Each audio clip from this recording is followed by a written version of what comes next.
Okay, coming up next, 3 new release fragrances that are great for spring. So these are coming out just in the last few months, and they're gonna be perfect for this time of year. Find out what they are coming up next.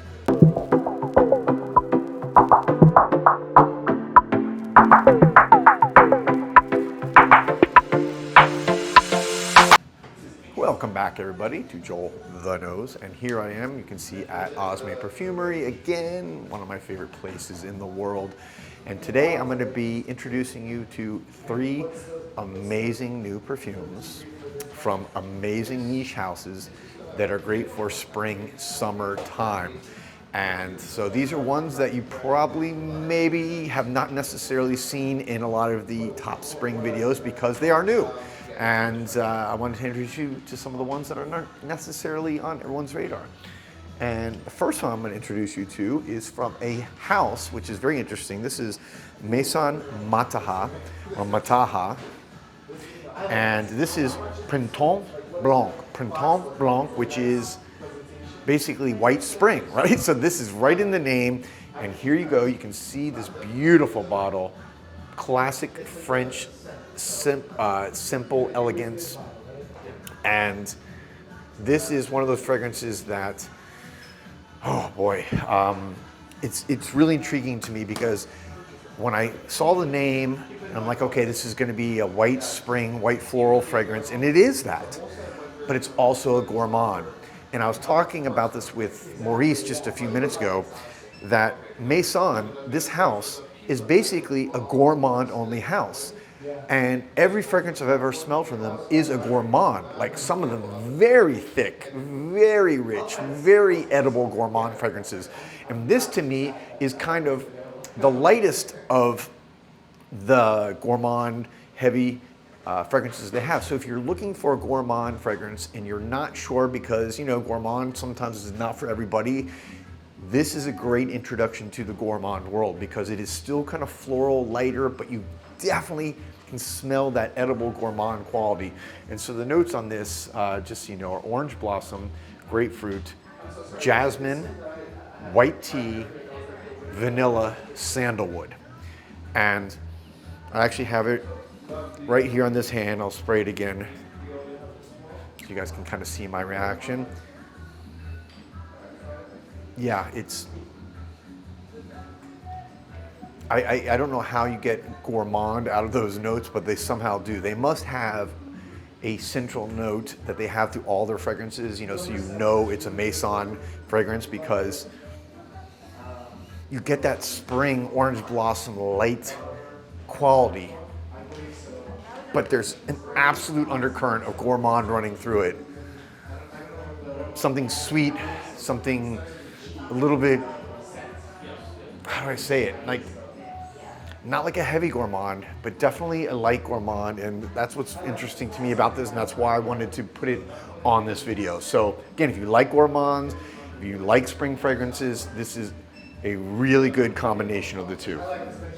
Okay, next, let's go to, let's see. All right, let's go to my second fragrance, and this is Montabaco Aruba. Montabaco Aruba, you can see it here from, I know it's tough with the reflection. It's in a, basically, you know, reflective metal, which is interesting. They don't have, although this newest, the Montabaco, kind of the new creations from them have come in a lot of these similar bottles. But look at the back. It's a map of basically South America and the Caribbean, where Aruba, which is just, Aruba is just off the tip of Venezuela and Colombia, up there north of South America at the very southern part of the Caribbean.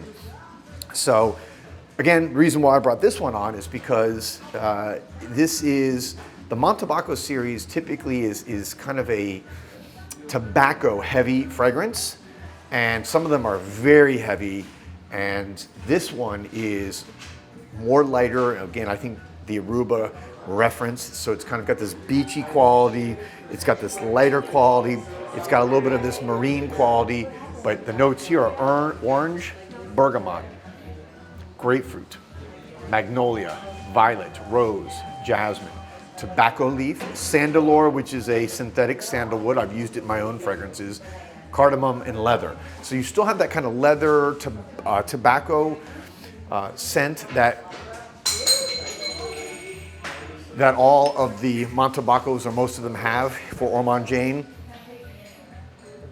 I'll actually go right on the skin here. Oh, this is really nice. I forgot. I love the opening of the orange because that orange, it's just got a pop to it with that tobacco in there. So it's like, I'm picturing sitting on a beach in Aruba, and you've got maybe a Cuban cigar, and you've got fresh oranges in a basket there, and you've got a drink in your hand, and you're just sitting there in the sun, soaking in the water and the beach and the sand, and that orange and the tobacco are all kind of mixing together. That's what I get from this. It's beautiful. And it's subtle. This is not a jumping out at you type fragrance. It's not going to be, for example, this one, even though it's a spring fragrance, it's definitely with that gourmand quality. It's a little bit richer, a little bit heavier. This is a very light, very clean, even with that tobacco and leather, just well done, as Ormond Jane always does. So exquisitely blended and magnificent fragrance. So if you like that Montabaco series and you have other ones, which I don't know, there's probably 4 or 5 or 6 of them, or maybe even more at this point, check out Montabaco Aruba. And that is going to leave me for my last, but certainly not least, the just released fragrance from Initio. This is Power Self. Power Self. You can see it looks like a lot of the other similar bottles in the white series. Kind of like, you know, Musk Therapy or one of those other fragrances that look identical as far as the bottles go. But this one, to me, is interesting. Initio, I think, typically has very, very unisex fragrances, even some of the ones that are a little bit more feminine in theory. This one starts out, because of the note breakdown on the profile, to me a little bit more feminine. But it definitely goes unisex and is a great fragrance for everybody. But it starts out, listen, pink pepper, osmanthus, white rose, magnolia. So with those notes, that kind of white, sweet floral, you're going to get a little bit more of a feminine, I guess, profile, if you call it that. But you know how I feel about this stuff. Feminine, male, it's all kind of BS. I'm just saying what is typically viewed as feminine or male, because, you know, a lot of people are going to watch this video and they're going to think that, and they're going to understand, okay, that's what I think is feminine. I don't necessarily myself consider those feminine, but I understand why most people do. And then you have Ambroxan Super, which is, again, Ambroxan, a super strong synthetic note that really makes fragrances last essentially all day. White musk and cedarwood. They just list regular musk, but I can tell from smelling this, this is not a traditional musk. This is more that clean smelling, refreshing white musk. And then again, cedarwood. So let me put this one on. I'll go right here. And yeah, so the opening kind of has that white powdery smell, the white powdery effervescent, that again is going to be typically maybe noted as being a little bit more feminine, but again, it is not feminine to me. This is very unisex, and I think this is going to be a very popular fragrance from them. This is going to be, with that dry down into that ambroxan and that cedar and that musk, that is just such a powerhouse trio of notes that are mass appealing, long lasting, good projections. I think that's going to be something people really like. If some people can get over the initial smell being, quote, feminine. I think women are going to love this immediately. You're going to probably see this fly off the shelves. You know, Initio is obviously a very popular niche house and creates very good fragrances. I will note that the name's interesting, Power Self. I don't know if that's a play on words with, you know, Jeremy's fragrances, long-standing power, baby. I don't know if it's that kind of reference, but people are going to talk about it. You can't name something Power Self in this industry and not, you know, have people at least kind of bring that up or mention it. So don't know what that essentially refers to. I guess you could look it up and see what they say on their website, why it's named that. But you know, for me, a name is just a name. It's all about the juice inside. And I do think this is going to be a very good fragrance, and I think a very good selling fragrance, and I think a very good mass appealing fragrance.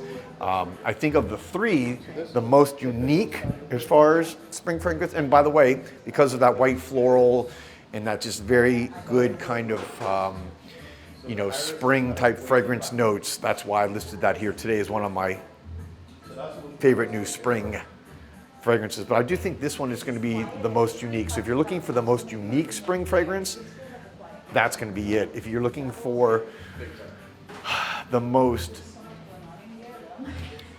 just how should I say, actually unique spring fragrance. So again, this is, I want to say unique. So this is the most unique because of that gourmandise quality. If you're looking for something that is that you wouldn't typically think, meaning tobacco and leather, and combining that. So I think the most distinctive, I would say, would be the Montabaco Aruba. And if you want the most safe and mass appealing and popular, then choose or take a look at Power Self. All right, there you have it. Let me know your thoughts if you smelled these already, what you think, and what are your opinions of them? Do you own them? And what are some of your other favorite spring new fragrances? Not old ones, but new ones that you've gotten like in the last few months, okay? Remember, don't be a wimp. Spray like a pimp. Get it out there. Let people smell your essence. And I'll be back soon with another video. Thank you guys all for the support and for watching. Peace. You know the rule. Don't be a wimp. Spray like a pimp.